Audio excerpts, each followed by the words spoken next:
I was scrolling my feed this morning, just waiting for my coffee, and it felt like I was being personally attacked by what I guess I call productivity. Productivity. Wow.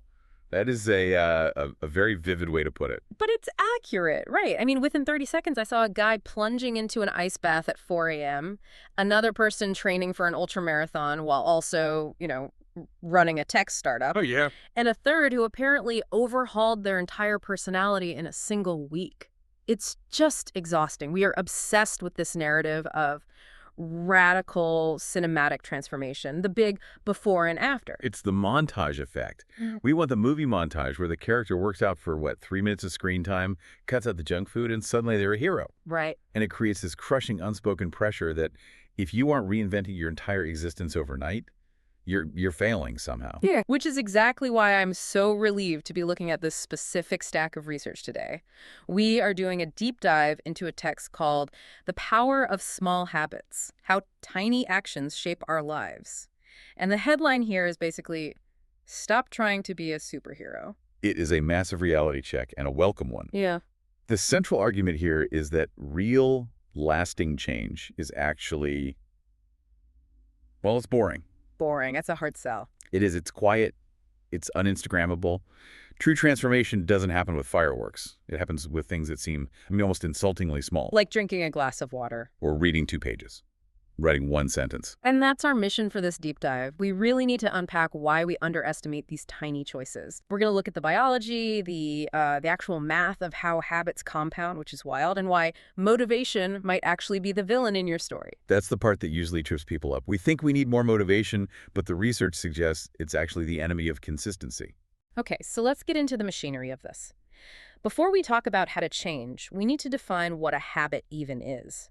The text gives a really specific, almost mechanical definition. Right. So if you strip away all the self-help fluff, the source defines a habit as a behavior that's been repeated enough times to become automatic.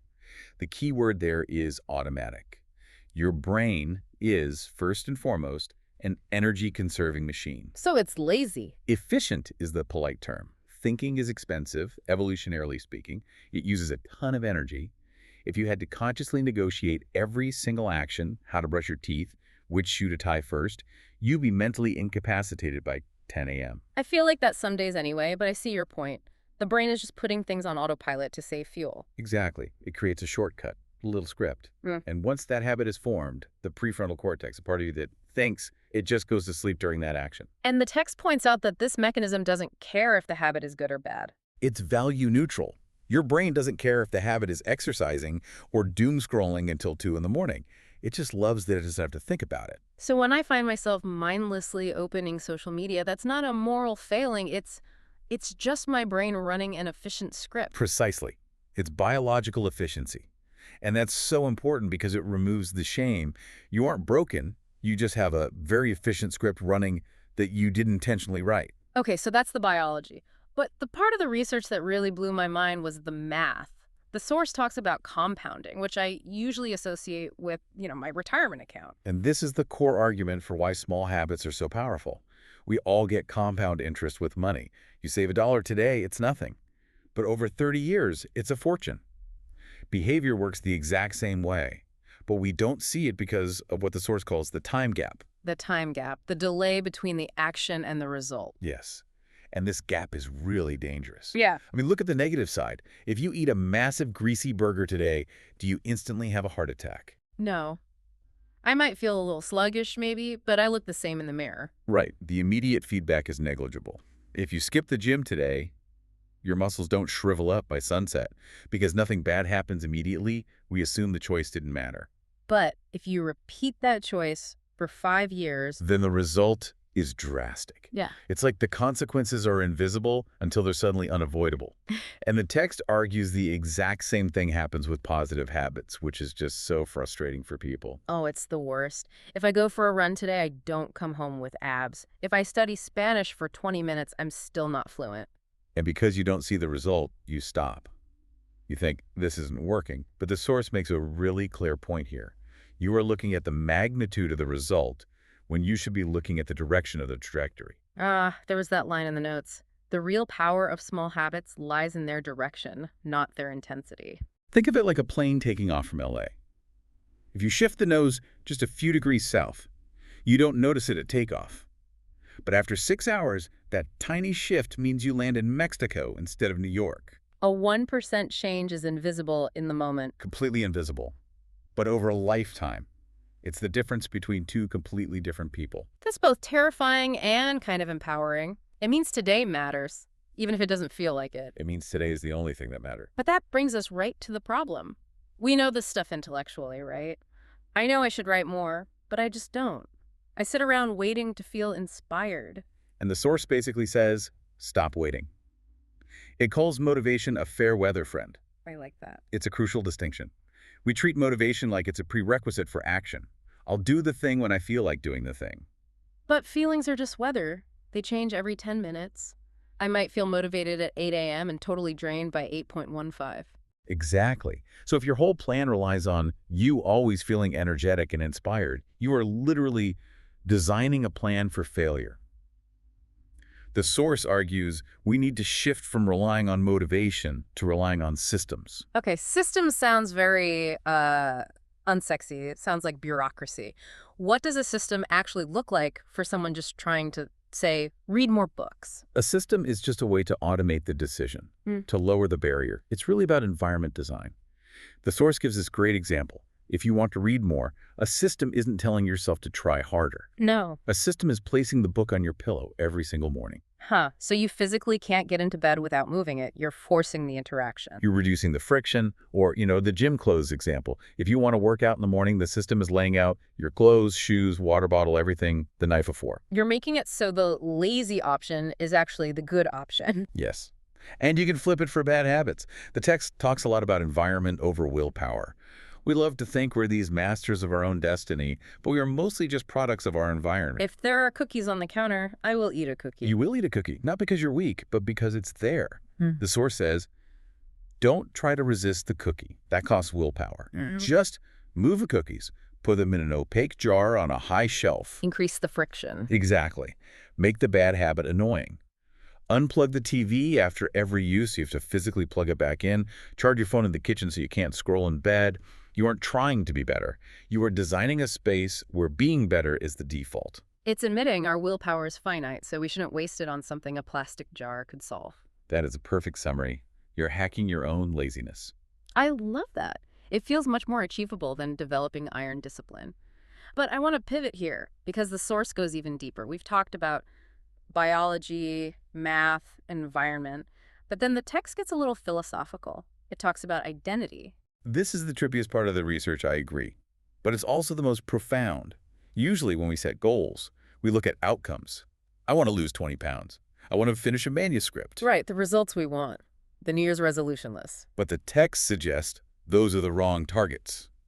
We should be setting identity goals. Not what do I want to achieve, but who do I want to become. Okay, give me an example of the difference there. So an outcome goal is, I want to run a marathon. An identity goal is, I am a runner. Outcome, I want to write a book. Identity, I am a writer. Okay, but I have to play devil's advocate here. Isn't that just delusion? If I'm on the couch eating chips, saying I am a runner feels like a lie. I haven't earned it. That's a valid skepticism. It's totally fair. But the source explains it through a mechanism called the vote. This is my favorite concept in the whole deep dive. Every action you take is a vote for the type of person you wish to become. A vote. I like that. It feels democratic. It is. So let's go back to the couch. If you get up and you go for a 10-minute jog, you haven't run a marathon, but you've cast a vote for, I am a runner.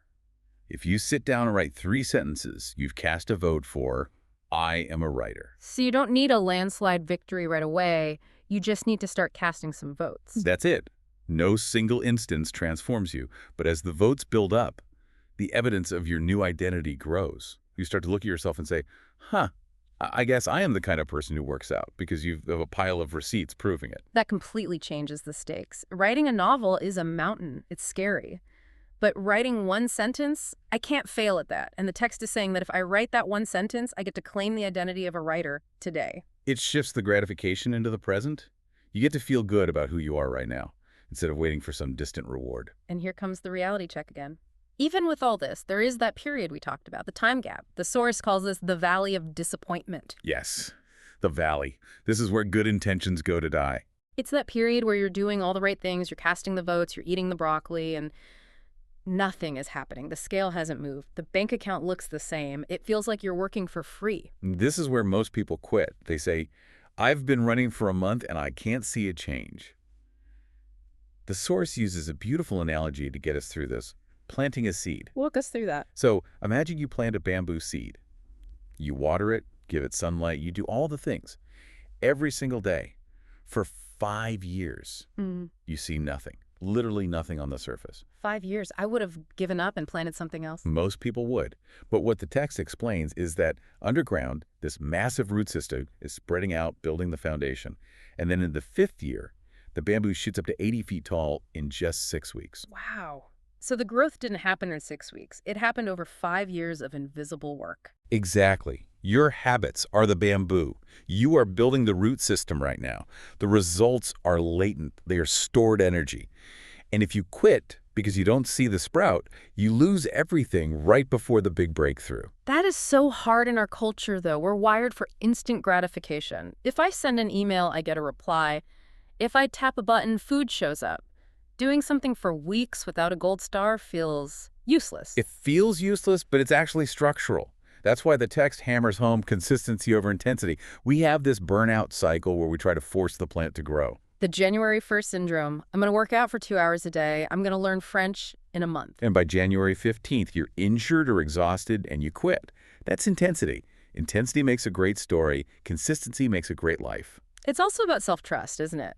That was a point that really stuck with me. If I promise myself I'm going to meditate for an hour and I only last 10 minutes, I feel like a failure. You erode your own confidence. You start to see yourself as someone who doesn't follow through. But if you set the bar super low, I will meditate for 2 minutes, and you do it, you realize, hey, I can trust myself. That builds a quiet confidence. You can't improve a habit that doesn't exist. Correct. Establish the habit first. Optimize later. Don't worry about the perfect workout. Just become the person who doesn't miss workouts. Okay, so we're planting seeds, casting votes, building systems, but we're human. Life gets messy. The kid gets sick, work gets crazy, you miss a day. The streak is broken. What does the source say about that, about failure? This is the rule I want everyone to tattoo on their forehead. The source is very clear. Missing one day does not break the habit. Quitting does. Say that again? Missing one day is an accident. Missing 2 days is the start of a new habit. It's the all-or-nothing mindset that destroys us. Well, I ate a cookie, the diet is ruined, I might as well eat the entire box and start over Monday. The sunk cost spiral. It makes no logical sense, but I do it all the time. We all do. But the source calls for a reframe. The goal isn't perfection, it's resilience. How quickly do you get back on track? And it links this to self-compassion, which I find fascinating. How so? I usually think of discipline as being tough on myself. You know, like a drill sergeant, get up, you're lazy. And that backfires. If you miss a workout and you beat yourself up, I'm lazy, I'm a failure, you create shame. And we are biologically wired to avoid things that cause shame. So if the gym makes you feel shame, you will avoid the gym. Wow. So being mean to myself actually makes it harder to restart. Exactly. You need to be a scientist, not a judge. Okay, I missed a day. Why? Oh, my shoes weren't ready. Okay, I'll fix that. Being kind lets you get back on the horse. This feels especially relevant for mental health. When you are deep in that fog of anxiety or depression, big goals don't just feel hard, they feel impossible. Paralyzing. Yeah. The idea of transforming your life is too much weight. This is where small habits become a lifeline. Like making your bed. Exactly. Making your bed doesn't solve your problems. Yeah. But it is a task with a clear beginning and end. It is controllable. It provides a tiny island of order in a sea of chaos. It's a vote that says, I am still a person who can affect my reality. Even in a tiny way. That little bit of agency is crucial. The bar is so low you can't trip over it, and that safety allows you to just keep moving. It's about grounding, not productivity. You know, it strikes me that we started this episode talking about efficiency, but we've landed somewhere much softer. This isn't really about hacking life, is it? No.